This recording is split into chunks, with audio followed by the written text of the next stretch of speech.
There is a bird in your yard right now that knows exactly who you are. You see it almost every day. Perhaps a quick flash of iridescent black moving across your line of sight, a persistent chirping from the feeder, a shadow that darts across your garden path. But what if I told you that this seemingly ordinary creature has an agenda, a hidden ferocity that has already played out 3 times this month, right under your nose? Its victims? Other birds, of course. But its methods, its core motivations, and its sheer effectiveness will shock you. And you, without even realizing it, have been a part of it. If you're new here, make sure you subscribe, because what you're about to learn will change the way you look at every bird that visits your yard. Most people think of bird conflicts as nothing more than quick squabbles over a handful of seeds. A peck here, a sudden chase there. Minor disagreements in an otherwise peaceful setting. But beneath that tranquil facade lies a brutal, unforgiving world of territorial warfare, of infanticide, and of cold-blooded predatory behavior that most casual observers completely miss. This isn't just about a philosophical curiosity. It's about understanding the very fabric of your backyard ecosystem for what it truly is, a stage for life and death, and recognizing your unwitting role in its unfolding drama. This isn't a nature documentary from some distant, untamed wilderness. This is all happening right outside your window, and it directly implicates the very food and it's not a hawk, not an owl, and not even a neighborhood cat. It's a species you probably feed, a bird known for its intelligence, its adaptability, and its undeniable ruthlessness. Today, we're unmasking the silent assassin of your backyard, the bird responsible for eliminating rivals, sometimes directly, sometimes through strategic manipulation, all to ensure its own dominance and proliferation. We'll explore the subtle cues and the undeniable evidence that point to a bird actively policing its territory with lethal intent, far beyond what you might consider simple aggression. I'll show you how to identify this particular species, understand its behavioral patterns, and crucially, what this means for the other birds you cherish in your garden. Today, we're going to talk about something that most people find genuinely difficult to believe the first time they hear it. The common feeder bird that operates as a serial killer. We're going to walk through 5 signs that the apex predator in your backyard has been eliminating rivals, what they've decided, and what that means for the ecology of your garden. And we're going to end with something that I think a lot of you will find deeply moving, because it touches not just on the fragility of life, but on the stark reality of survival. Stay with me from beginning to end, because sign number 4 is something researchers didn't think was possible until very recently. And the final sign, number 5, is the one that changes everything. You've been seeing a specific finch or a pair of mourning doves regularly, day after day, then suddenly, they're gone. Not just for an afternoon, but completely absent for days, sometimes weeks. People often assume they've merely moved on to better foraging grounds or migrated. But it is not coincidence. It is intentional displacement. Research on species like house sparrows and European starlings, incredibly successful invasive species across vast regions, shows a clear pattern of highly aggressive territoriality. Studies from the American Ornithological Society precisely document how these birds actively harass, physically injure, and systematically drive off native species from prime feeding and nesting sites, effectively removing competition one bird at a time. What this means for you, if birds you once observed regularly around your feeders have suddenly disappeared without a discernible trace, that is not random migration. That is calculated eviction. That is the first, often unseen sign of a backyard takeover in progress. Pay attention to what you hear when you step outside tomorrow morning. Are certain customary calls missing, or are new, more assertive ones suddenly dominating the soundscape? That sonic shift is their verdict on who gets to stay in their domain. Number 2, the mysterious destruction of nests and eggs. You know the feeling.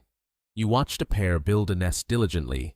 You saw the telltale presence of eggs. Your immediate thought often leaps to mammalian predators, a squirrel, a raccoon, even a neighborhood cat. It is not always an external predator.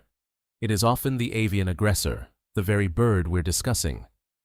Species like the European starling are notorious for usurping existing nests, particularly from cavity nesters like bluebirds or woodpeckers. They will aggressively evict the previous occupants, even destroying eggs or killing young hatchlings to claim the site as their own, as documented by countless conservation efforts aimed at protecting vulnerable native species. What this means for you, if you find empty, ravaged nests where successful broods should have been, that is not natural predation in the broad sense. That is deliberate infanticide. That is a hostile takeover, played out in the most brutal way.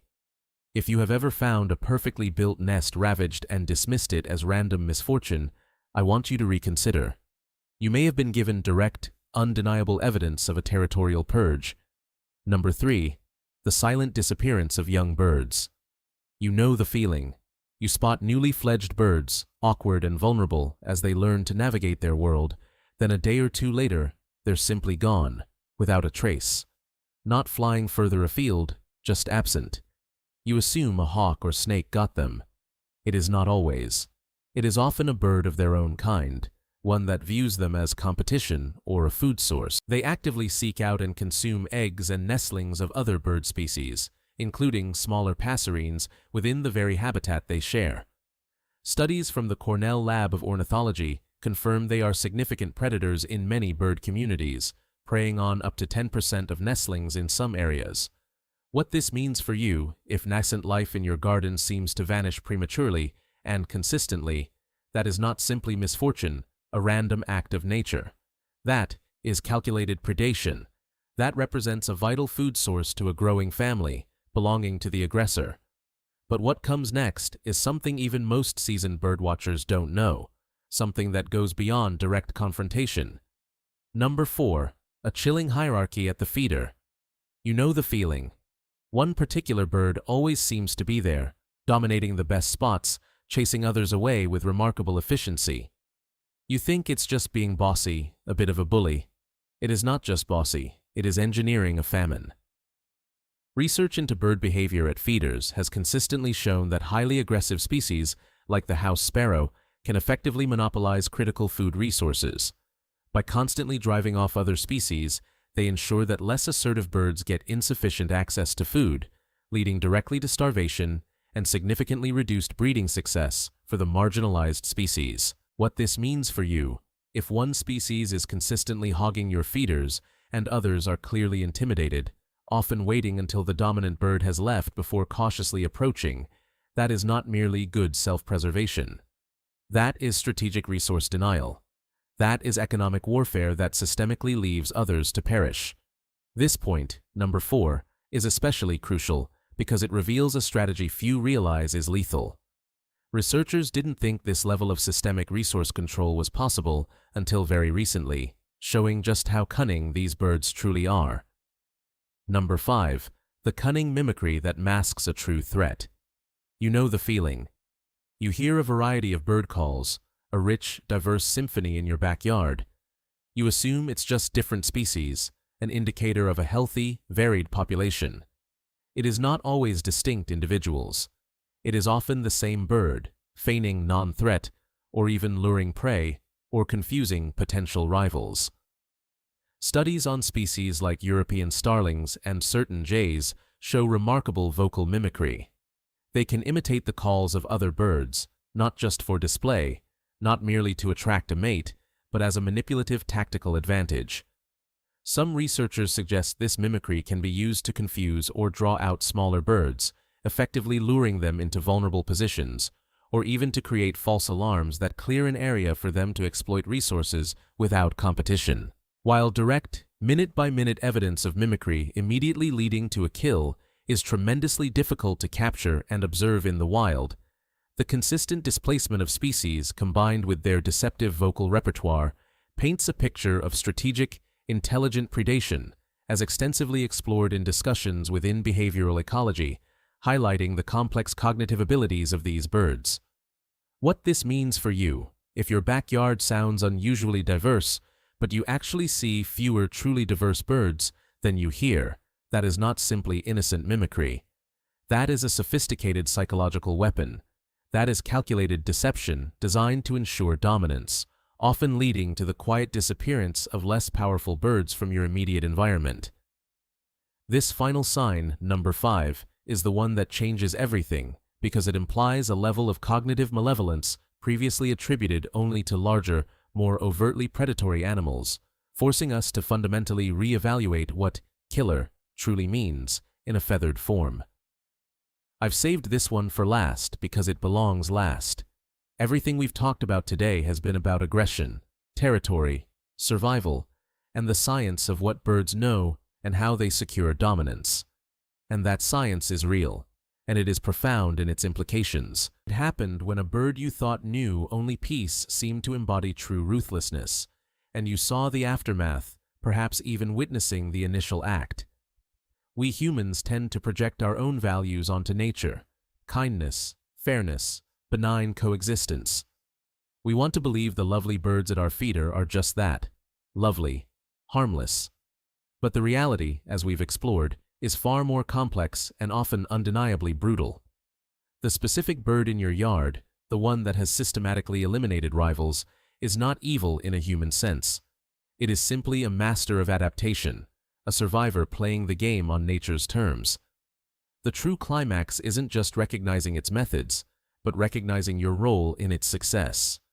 By providing readily available food, by offering convenient shelter, by installing inviting birdhouses, we inadvertently amplify the success of the most aggressive, most adaptable species. We create an environment where the fittest often translates directly to the most ruthless, the most dominating. This changes more than just how you look at a specific bird species. It changes how you look at the entire concept of backyard nature. It forces you to confront the undeniable elegance of evolution, even in its most unforgiving and frankly, unsettling form. That was the ecosystem actively telling you a story of fierce competition, a story that began, perhaps, with the very first seed you ever put out. You are not a passive observer. You are an essential, albeit accidental, character in this ongoing drama. Before I go, I want to ask you something, and I genuinely want you to answer in the comments below, because this community has shared some of the most moving stories I've ever read, and every one of them truly matters. Has a bird ever dominated your yard in a way that felt like more than a simple coincidence? A moment that truly stopped you, that you've thought about often since? Tell me about it. What specific species was it? What was happening in your life at the time that might have made that observation even more impactful? And if you found something in this video that you didn't expect, something that made you immediately think of someone you know, share this with them. Or even share it for them, because sometimes the right words at the right moment are exactly the thing someone needs to hear.